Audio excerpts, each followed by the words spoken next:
بسم الله الرحمن الرحيم والصلاة والسلام على أشرف المرسلين. Salam alaikum, bonjour tout le monde. Dans cette vidéo, je vais partager avec vous la suite du module traitement de signal. On va faire le cours numéro 4, les systèmes linéaires continus. On va faire des définitions et caractérisations temporelles et fréquentielles. Toujours, on va commencer par introduction, définition d'un système, la classification des systèmes, la réponse d'un système linéaire à temps invariant à une entrée, caractérisation temporelle. On va la notion de convolution, définition et propriétés, les réponses impulsionnelles d'un système, les réponses à une entrée quelconque, les réponses fréquentielles d'un système. راح نشوفوا le théorème de Plancherel, la caractérisation du système à temps invariant par la fonction de transfert, la transformée de la place, définition, propriété, fonction de transfert d'un système, notion de pôle et zéro, la détermination de la réponse temporelle d'un système par la transformée de la place. Donc, on va commencer par l'introduction. Voici quelques exemples de systèmes. Nous avons un système, un circuit RLC, c'est un système électrique. Nous avons ressort, une masse, c'est un système mécanique. L'entrée, c'est une force, la sortie, c'est une position. Nous avons aussi un système économique, par exemple, l'économie d'un pays, les taux de crédit, la balance commerciale, les dépenses publiques.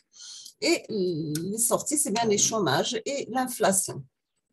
Définition, donc un système, c'est un ensemble d'éléments fonctionnels interagissant entre eux et qui établit un lien de cause à effet entre ces signaux d'entrée et ces signaux de sortie. Nous avons toujours pour le système des signaux d'entrée ou bien l'excitation avec des perturbations souvent imprévisibles. On aura des signaux de sortie ou ce qu'on appelle la réponse Y. Donc la réponse Y, c'est en fonction du système et l'entrée X. On peut classifier les systèmes soit en système classique ou bien en système dynamique. Le système classique statique, c'est bien la réponse du système à une excitation, elle est instantanée. Donc, si nous avons une entrée U de T, le courant I de T qui traverse une résistance, on aura à la sortie l'équation, c'est Y de T est égal à I de T est égal à 1 sur R fois U de T. Pour les systèmes dynamiques, la réponse, elle est en fonction de l'excitation et des réponses passées.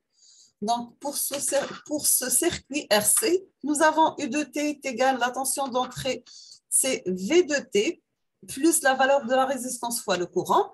I de T, c'est dV de T par rapport au temps. Donc, on obtient que la tension d'entrée I de T, c'est la tension V de T, plus RC, la dérivée de V de T par dt. D'accord?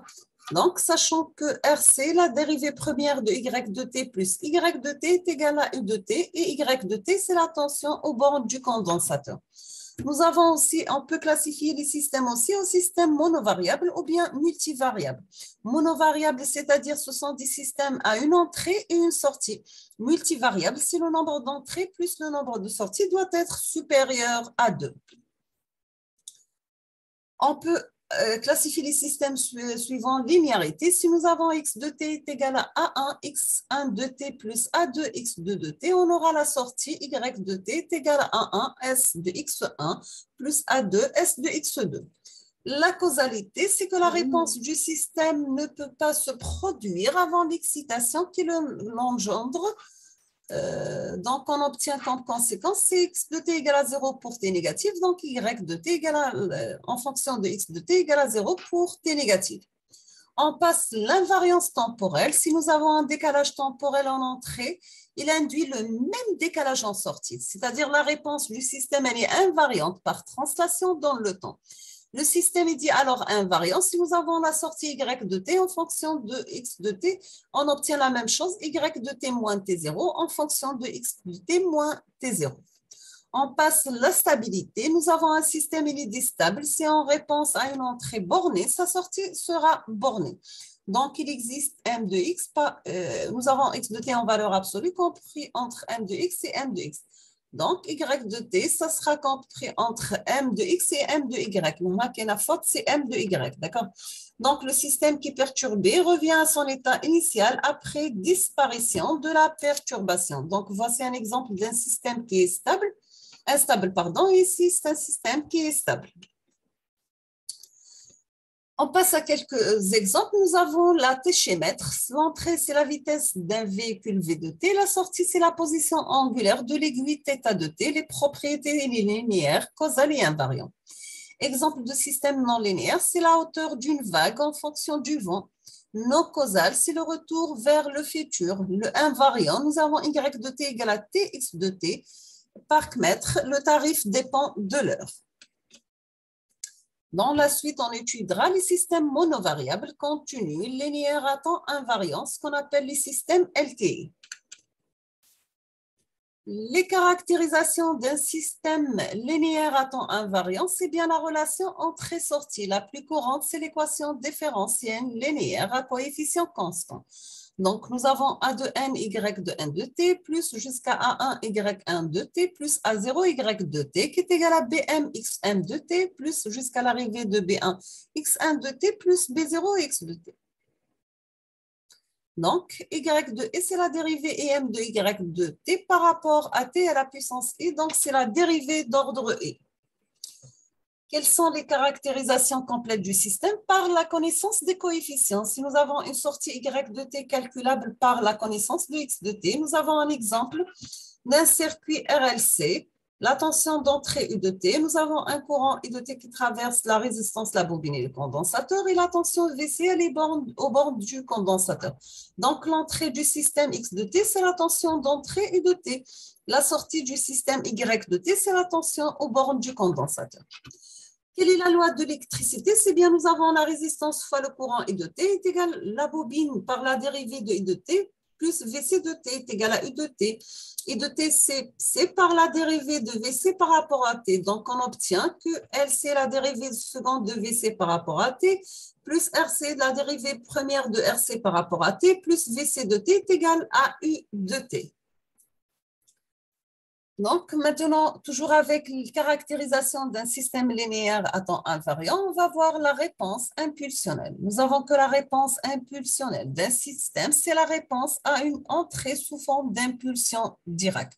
Donc, l'entrée, c'est impulsion de Dirac. On aura la sortie H de t, c'est en fonction de l'entrée X de t.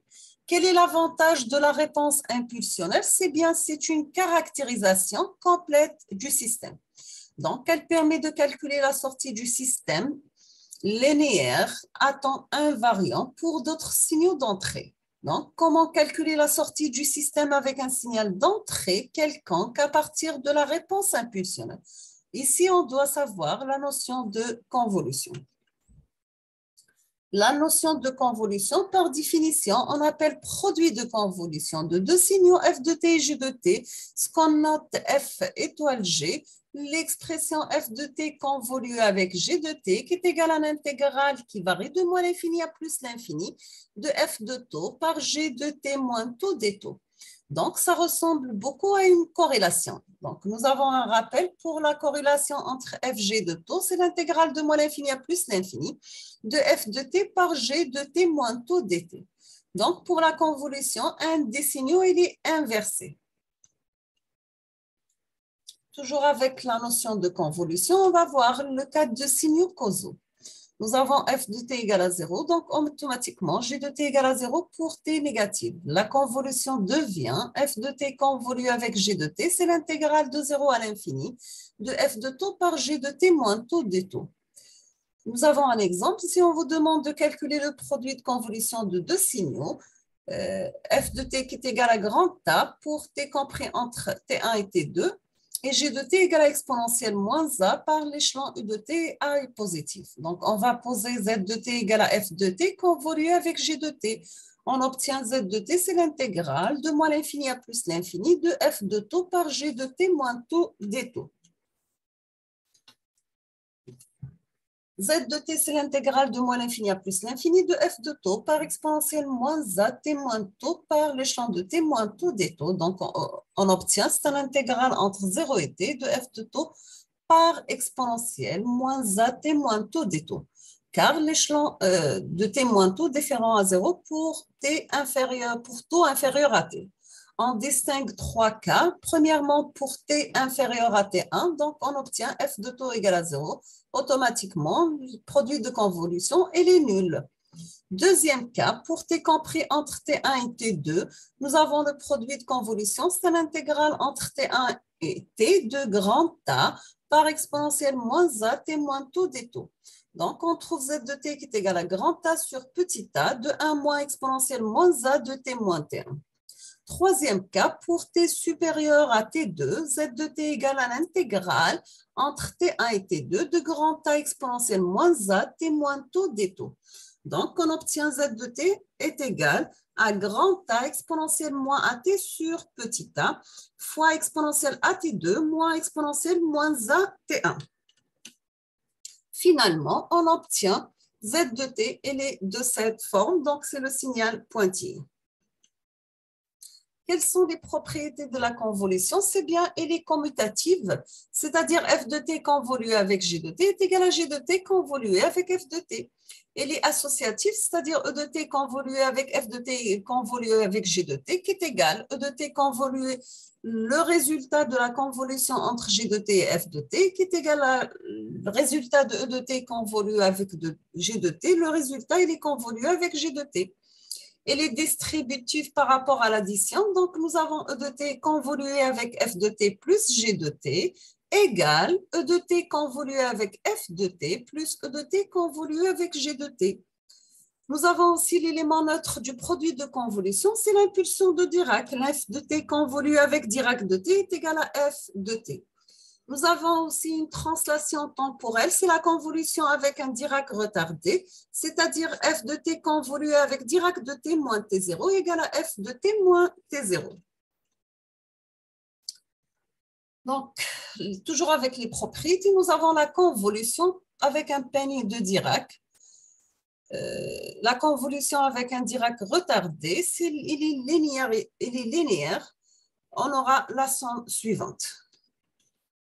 Donc, on obtient une fonction périodique formée par la copie de f autour de chaque dent.